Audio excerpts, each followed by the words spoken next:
கடகராசி அன்பர்களே, பணவரவுக்கு குறைவில்லை. உடல் ஆரோக்கியம் சீராகும். குடும்பம் தொடர்பான முக்கிய முடிவுகளை பலமுறை யோசித்து எடுப்பதால் பாதிப்புகளை தவிர்க்கலாம்.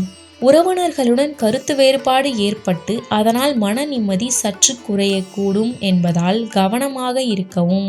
அலுவலகத்தில் பணிச்சுமை அதிகரிக்கும் என்பதால் நேரம் காலம் பார்க்காமல் உழைக்க வேண்டி இருக்கும். சக ஊழியர்கள் உங்கள் பணிகளை முடிக்க உதவி செய்வார்கள். வியாபாரத்தில் விற்பனை சுமாராகத்தான் இருக்கும். லாபமும் குறைவாகவே கிடைக்கும் என்பதால் மனதில் சஞ்சலம் ஏற்படும். புதிய முடிவுகள் எதுவும் இப்போது எடுக்க வேண்டாம். குடும்பத்தை நிர்வகிக்கும் பெண்களுக்கு போதிய அளவு பணம் கிடைப்பதால் சிரமம் எதுவும் இருக்காது. அலுவலகத்துக்கு செல்லும் பெண்மணிகளுக்கு வழக்கமான நிலையே நீடிக்கும். அதிர்ஷ்டம் தரும் நாட்கள் 2, 5.